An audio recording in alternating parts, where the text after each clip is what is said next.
Welcome to Fargo Talks Fargo, an unofficial podcast on the FX television series. Fargo Talks Fargo is hosted by me, Bill, and my buddy Sharpie. Hey now!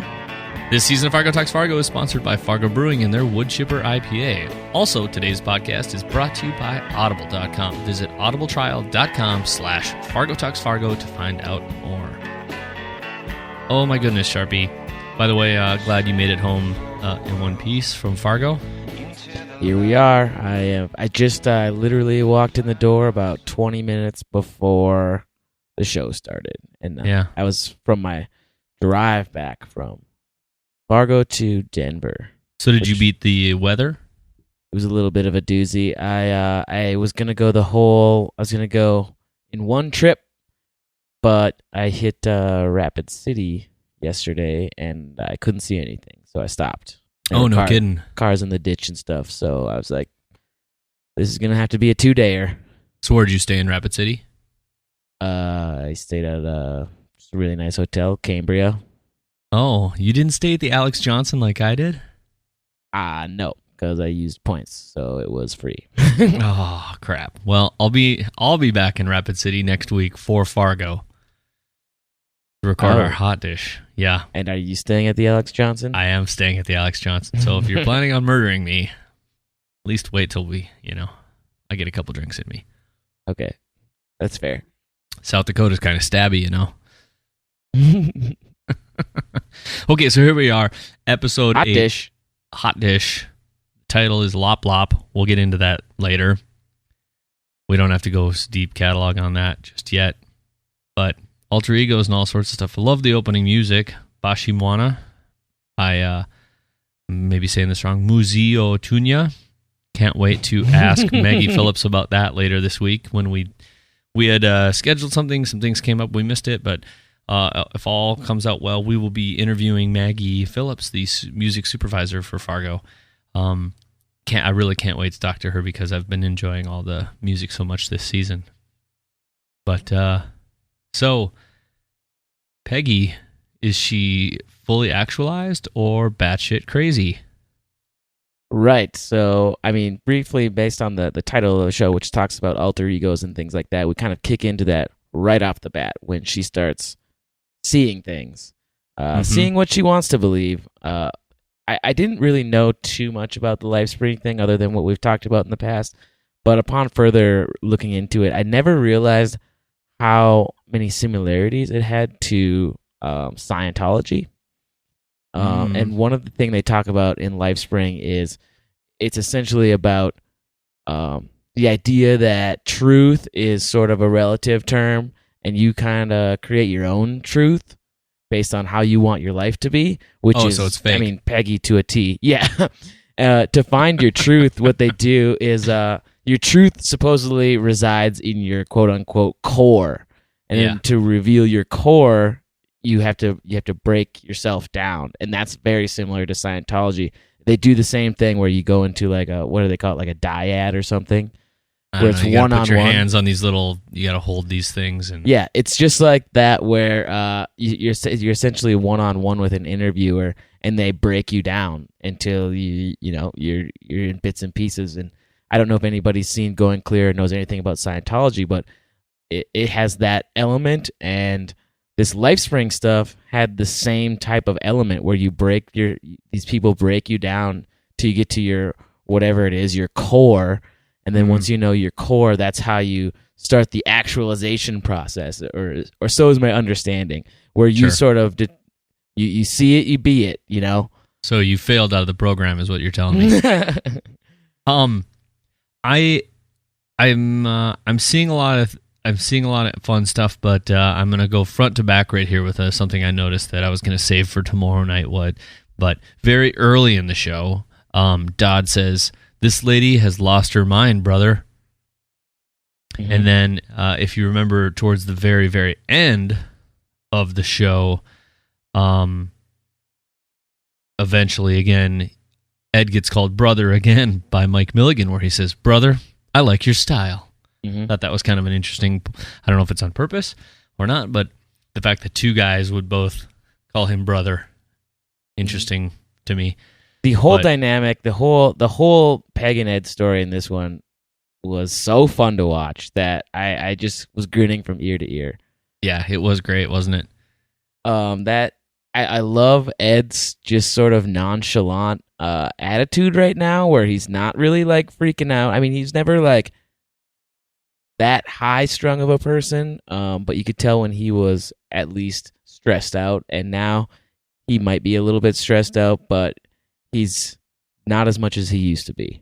He sometimes reminds me... He's playing the role of the Butcher of Laverne now. Now he's becoming the Butcher of Laverne, speaking of alter egos. He reminds me a little bit, his early season attitude of, I'm gonna forget the character's name, but in Boogie Nights, when they're trying to get when Mark Wahlberg and John C. Reilly are trying to get the tapes for their record thing, and they're like... Mm-hmm. You can't get the tapes unless you have the money. And he's like, well, hey, man, you don't understand. I mean, there's magic on those tapes. And it's like the tone and the pace of it is like, you're not listening to me. You're so singularly focused on your thing. So he was like, early in the season, he's like, well, we got to buy the butcher shop. And then we got to have kids. And that's what we're going to do. I mean, have you listened to those tapes? There's magic in that shop. Feel my heat. Sorry, if you haven't seen Boogie Nights, you should get out there and go ahead and do that. You should definitely watch that movie. P.T. Anderson is pretty amazing. Yeah. But I actually really, my favorite part of the opening was just full-blown sucker punch that he gave Dodd. Oh, yeah. He's establishing that he is now the Butcher of Laverne. He's in charge a little bit. Mm-hmm. Although I thought it was of item of note that even in the car, they're both ranting, and even as the split screen happens, they're both not even talking about the same thing. They're so both out of their gourd that they can't even... When they were talking about... They're just manic. They're both manic. They're both completely manic. When she mentions how they're not trapped anymore, and he's like, well, we weren't trapped. I mean, that was our home. That wasn't a trap. It just shows their separation that they had. But now this little adventure is bringing them together, kind of.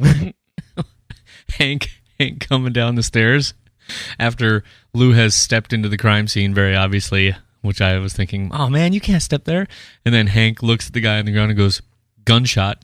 Yep. Well, duh. Just like, come on.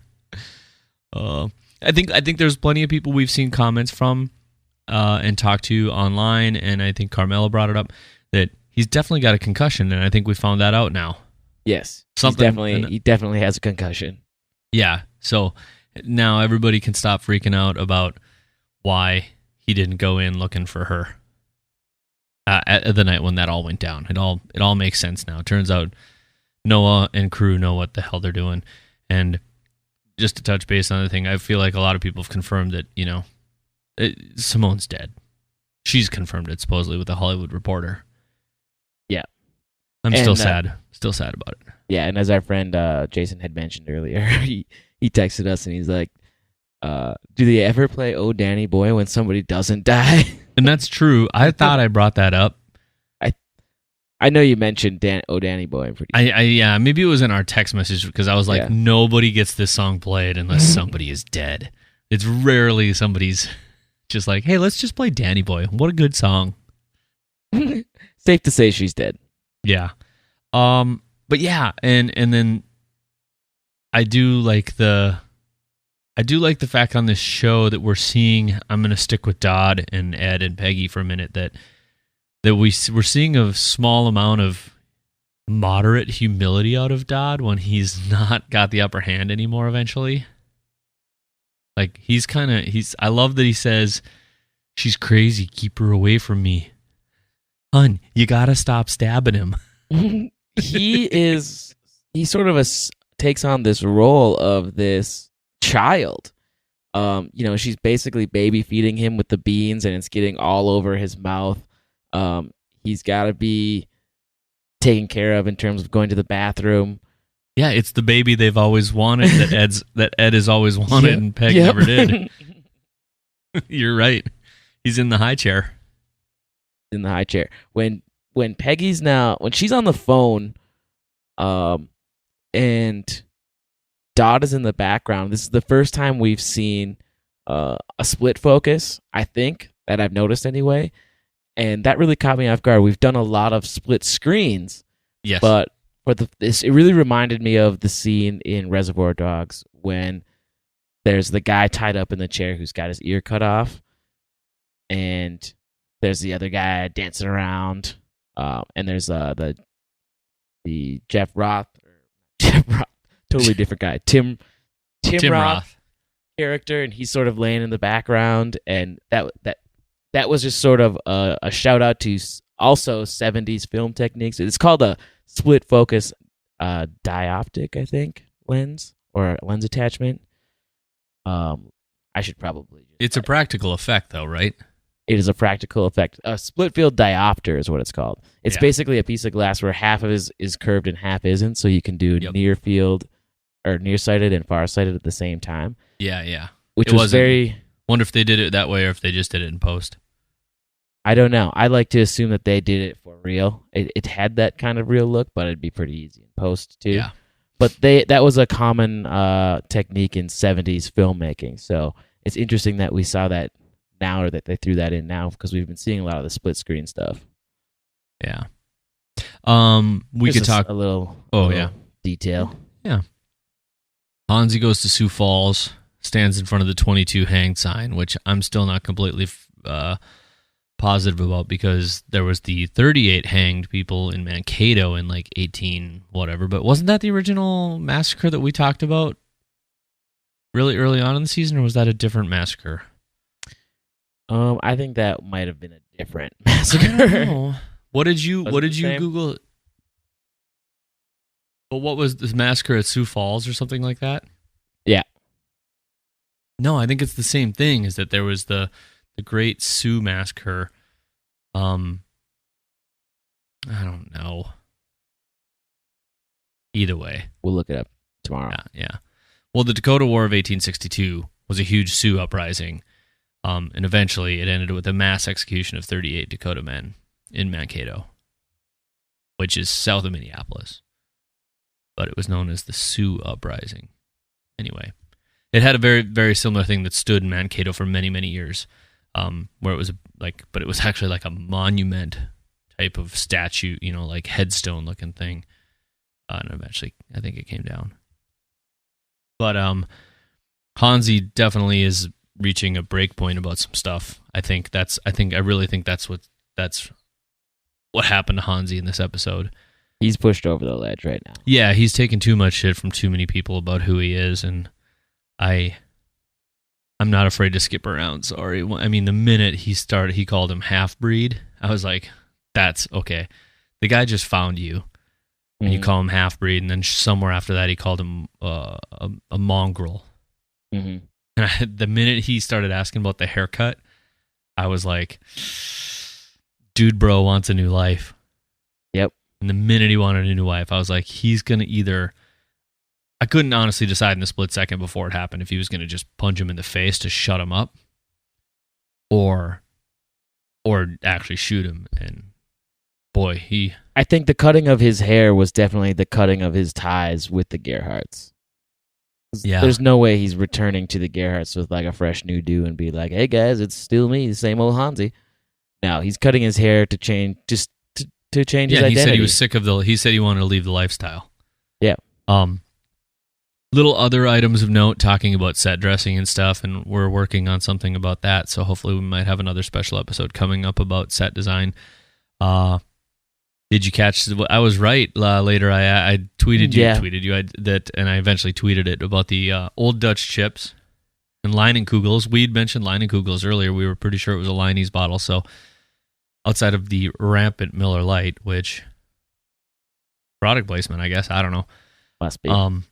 The Old Dutch chips are a very Minnesota thing.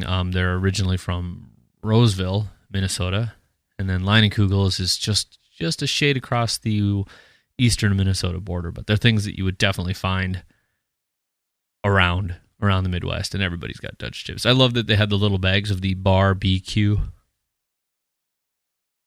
Hey, did you catch that the paper was the Clay County Post? Mm-hmm. Thought that was interesting. I loved how we got the explanation of Ed's connecting of the dots between like whom to call and that whole deal.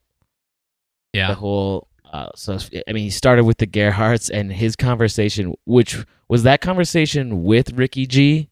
I guarantee you those are the Ricky G phone calls where he's like Ricky G was like he was the only one that would have been clueless. Because if you play it back, there was somebody who was trying to get a hold of Bear, and Bear's like, I gotta go kill my niece.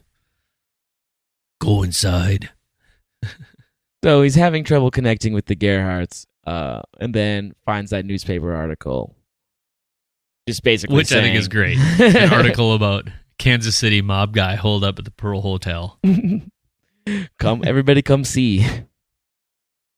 I wanted to feel that it was just a slight reference still to Mike Milligan's butt. And now being holed up. Oh, you think that's what it was? I don't know. I'd like to because I'm 10. I do think, yeah. But what I was gonna say was the reason I said it was interesting that was the Clay County Post is that Fargo resides on the river between North Dakota and Minnesota, and one side is Fargo, the other side is Moorhead. We live in Cass County, they're in Clay County, and Fargo's much bigger. So I was like, I doubt they would have a newspaper. We're way cooler in Moorhead. Oh, snap, I just said that. Here comes the mail. What were you going to say, though? I'm sorry. Oh, well, I kind of interrupted your train of thought there, but I like that we got to see the clear view of the hangman on the phone booth now. Mm-hmm. It's obviously Sioux Falls. Yeah. Fun stuff. The missing letters are U and I and A. You didn't have enough to buy a vowel? I guess not. Vowels are more expensive in Hangman.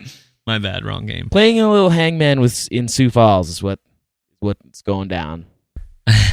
Speaking of lots of hanging references. Yeah, speaking of Hanzee, though, shooting the guys in the knees. Immediately gave the old, well, now we got 2 wounded knees. And there's more of those symbols that were up in the bar. Yeah, I need to go back and look at that tomorrow. I'm not sure if those were in line with the same symbols that were in Hank's house, but those looked like more Native American style symbols. So I still think Hank's making his own language after his probing. Could be. Hey, how did you like that was the first long, awkward chatter we've had since the meat shop in episode 1 between the guy behind the counter and Ed. Just, okay then. They brought back the okay thens pretty well. Mm-hmm. And a couple references to Pop. Yes. That we hadn't heard much of. A couple very obvious references to Pop. I haven't said Pop in a long time. I've been, I don't know when I decided to change it, but I say soda a lot. I definitely called it Pop as a kid and at some point transitioned to soda because it's a much better word. Plus, we're cool like that.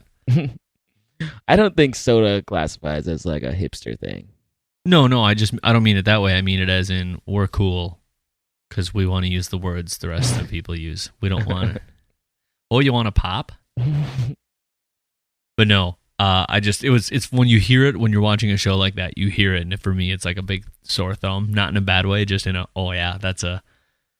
It stands. You know, you go to a restaurant. Oh, can I start you off with a pop? With some old Dutch chips.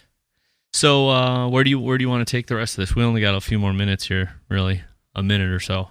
I mean, we didn't even get to the point where, I mean, you knew Dodd was going to wriggle out. He started doing that shit with his shoulder really early on, and it made me go, he's not going to stop. And you've got Peggy on watch. I mean, that was bound to fail. Yes. She gets enveloped in this. Was she watching the Eagle's Nest now? Is that I was trying to say, so was that the Eagle's Nest? I'm just going to assume it was, and it was definitely a Reagan movie. Yeah, I just think it's another instance, or what did I tell you? So I don't have to rethink too hard again. I basically said, it's another instance of Peggy's inability to live in the real world, and it messes up the real world for her because she can't stay focused. You know, it's a magazine. It's we've got to talk about Hanzee and Constance. Think she's dead? Plus, Was I right or was I right? She had way bigger designs on Peggy than just helping her actualize herself. I think she wanted to actualize her right out of her clothes and into a nice glass of Chablis. You nailed that, I think, from her first appearance, is that she had the hots for Peggy. I do like the fact that her last name's Heck. Yeah. We finally found that out. Because if you go on IMDb, it just says Constance. They hadn't, at that point, revealed her last name to be Ms. Heck. Ms. Heck? Heck. I thought that was a fun scene. I don't know if she's alive or not. I would think that he spared her. You think so? He wants to be done. There's no reason to kill her. Yeah. Oh, on playback, you can go do it. I'm going to go do it. When Hanzee's pulling up to the cabin, he passes the cabin prior to, and we see behind a shed on the side of a cabin, I saw a yellow thing. I think it was the wood chipper. Very possible. So go back and check for the wood chipper. And then, yeah. I mean, so he gets out, the guys show up. It's on. And yeah, whatever they did to make Ed look like he was actually hanging. Usually you see people struggling and they're kind of red. I mean, he's got that. Good job. I hope he didn't, if that was natural and he was just pushing, I hope he didn't get a hemorrhoid from that. Hopefully some of that, extra padding around his neck helped him out. I love the Gave fact him a that couple it's more seconds. He had like a foot dangling on the table and Dodd's just still having a conversation. He's like, oh, let me just take that away from you. And then he's like got the leg of the chair and Dodd's like, well, and then whoop, let me just take that away. And as Peggy's trying to save him, I'm just like, Peggy, just shove a table under there. Put a chair under there. She's like running around like crazy. Pick it up and stick it under his feet. It'll help. But I suppose he's passed out, so maybe he won't stand up on his own even. Yeah. So still dead weight, but... Plus, she wasn't too... She does all right with a knife, but that oh, yeah, there's a cat in the thing here. Could you hear that? Yeah. But anyway, I don't know. I don't know if I have anything else major I want to bring up. No, I think that's pretty good. If you have any insight or hot tips, get them out as soon as you can so we can fit them in on the deep dive later on this week. Mm-hmm. We have gotten a message about a possible finale viewing party in Denver. Yeah. You saw that. I was going to ask you. Yep, so we'll have to follow up on that, get the details. But if you're in the Denver area, it sounds like there will be a restaurant holding a finale viewing party. Yeah, that'll be fun. More on that later. Other than that, I think we just need a little rewatch, look at some stuff. I think Satan's a woman. Think about it. Right? He does not like the women. Nope, folk. He does not like... Well, he's going to be a lot... If he lives... Well, he's dead too. Never mind. That's kind of a big one, Bill. Yeah. Well, I'm glad that sponsor. We don't have to, waste time with watching him die in the last episode. Yeah, true. I'm glad that that's sort of out of the way now, and we can go on to other things. Yes, we need to talk. Let's try to remember to talk about that later. Okay. Like Wednesday about that, but. So thanks again. This is where I'm doing our sponsor reads on the hot dish at the end. To Fargo Brewing for sponsoring this season and for their official beer, the wood chipper of the podcast. So please go to fargobrewing.com and check them out. Also, visit audibletrial.com/Fargo Talks Fargo because listening to books is awesome. You're already listening to a podcast and you like it. So we highly recommend you go and you sign up for an account. You get a 30-day free trial. And you get 1 credit for that. And we have already recommended a whole bunch of books. And so just go to fargotalksfargo.com and click through any of the posts we made. And most of them have a book reference that we think you could do. Mostly sometimes in the hot dish, always on the full episode recap. So, Sharpie? Yes. Wednesday? Wednesday. Lop, lop. Lop, lop.